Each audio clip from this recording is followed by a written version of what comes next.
Halo,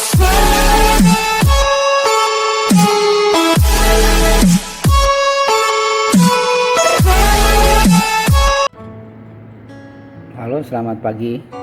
Untuk saat ini semoga tetap sehat dan tetap setia dan terus punya pengharapan bahwa keadaan ini akan cepat berlalu dan kita kembali dalam keadaan yang lebih baik.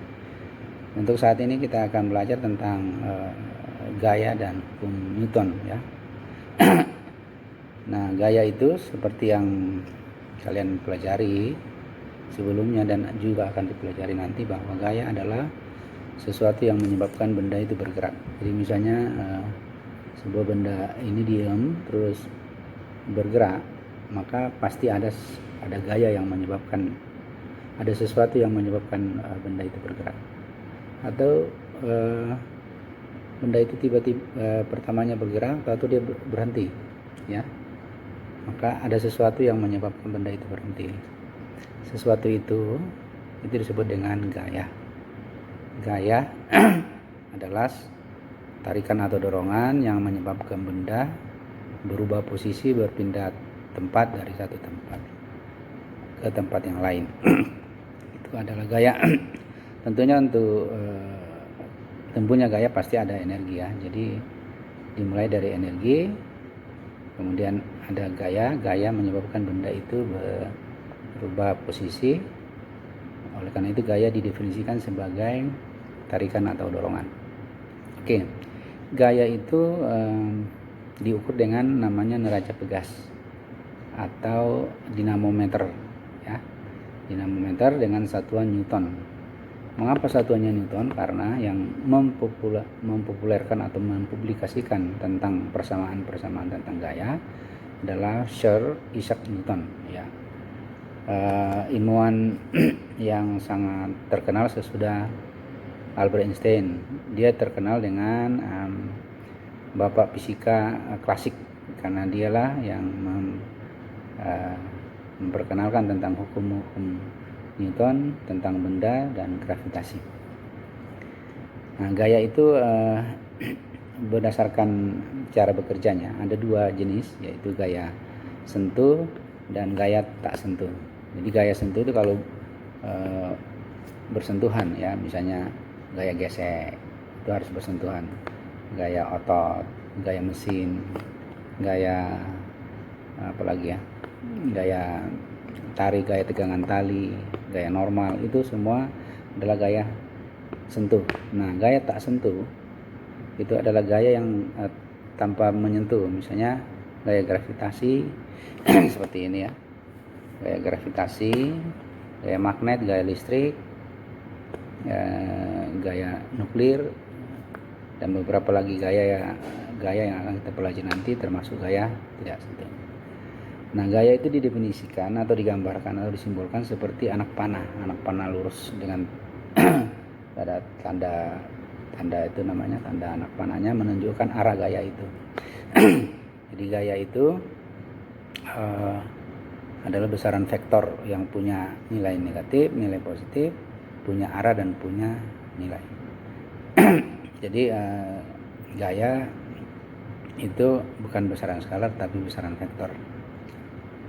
Oke, gaya yang terkenal itu ada yang paling mendasar adalah 4, yaitu gaya berat yang bekerja pada setiap benda yang diakibatkan oleh gravitasi bumi.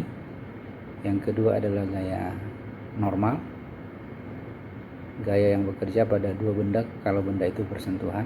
Misalnya benda buku di atas meja, maka buku itu melakukan atau mengerjakan gaya normal terhadap meja. Kemudian gaya tegangan tali, gaya gesekan, dan gaya apalagi ya, gaya tegangan tali, gaya berat, gaya gesek, gaya normal. Sudah ya, jadi 4, gaya berat, gaya tegangan tali, gaya normal, dan gaya gesek. Itu kita akan pelajari satu persatu nanti setelah kita mengetahui pendahuluan atau penjelasan atau teori-teori singkat tentang gaya. Ya. Sekarang tentang hukum Newton ya. Jadi Sir Isaac Newton itu membuat 4 hukumnya. Yang pertama hukum pertama Newton, hukum kedua Newton, hukum ketiga Newton, dan hukum tentang gravitasi. Ya. Semua hukum inilah yang mengatur seluruh benda sampai pada saat ini berada pada posisinya. Jadi kalau sesuatu terjadi itu bisa dijelaskan dengan hukum Newton. Nah, hukum Newton yang pertama yang mengatakan bahwa setiap benda, hukum Newton pertama ya, setiap benda cenderung untuk diam seterusnya atau bergerak lurus seterusnya. Hukum ini dikenal dengan hukum kelembaman yang diberi persamaan sigma F sama dengan 0. Jadi kalau pada sebuah benda resultan gayanya yang bekerja pada benda itu sama dengan 0, maka benda itu bisa dalam keadaan diam atau bisa dalam keadaan bergerak lurus beraturan. Jadi hukum 1 Newton disebut dengan hukum kelembaman atau hukum inersia. Contohnya ya, kalau kita naik di atas mobil, ya duduk seperti ini, terus tiba-tiba digas, maka kita akan terdorong ke belakang. Nah, itu karena tubuh kita masih ingin diam, masih ingin mempertahankan posisi awalnya. Atau kita di atas mobil atau kereta yang kencang, tahu-tahu keretanya direm. Nah, pada saat direm kita terdorong ke depan. Itu artinya badan kita tadinya masih ingin bergerak, terus bergerak mempertahankan posisi awalnya. Terus juga kalau kita belok ke kiri, ya belok ke kiri, maka badan kita cenderung bergerak ke kanan. Mengapa? Karena tadinya kita masih ingin bergerak ke sana, terus bergerak ke sana lurus, tapi mobilnya sudah belok ke kiri. Jadi kita seakan-akan bergerak ke kanan. Terus apalagi ya, banyak contohnya yang terjadi dalam kehidupan kita tentang hukum 1 Newton. Misalnya ini ya, misalnya ini kalau ini koin ini kalau didorong pelan-pelan dia akan ikut, tapi kalau ditarik kencang dia akan koin ini akan mempertahankan posisi awalnya. Itu disebut dengan hukum 1 Newton dengan persamaan sigma F sama dengan kali sama dengan 0. Sigma F sama dengan 0. Jadi resultan gayanya sama dengan 0. Kemudian yang kedua, hukum yang kedua mengatakan bahwa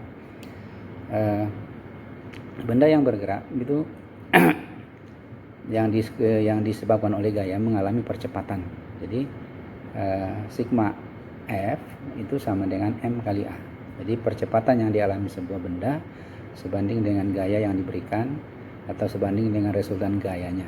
Jadi rumusnya sigma F sama dengan M kali A. Kemudian hukum Newton yang ketiga tentang hukum aksi reaksi. Jadi kalau kita memberikan gaya kepada sebuah benda, maka benda itu akan memberikan gaya ke kita, besarnya sama, arahnya berlawanan. Itu disebut dengan hukum aksi dan reaksi. Ya, dengan persamaan F aksi sama dengan min F reaksi. Nah, itulah 3 hukum Newton yang mengatur tentang posisi, keadaan, dan perilaku benda-benda. Dan ini terkenal dengan hukum fisika klasik ya. Fisika klasik, hukum 1 Newton, hukum 2 Newton, dan hukum ketiga Newton. Oke, demikian untuk hari ini. Silakan belajar lagi di bukunya dan kerjakan beberapa kuis dan soal yang akan terupload kemudian. Oke, demikian, terima kasih. Selamat belajar, semoga sukses.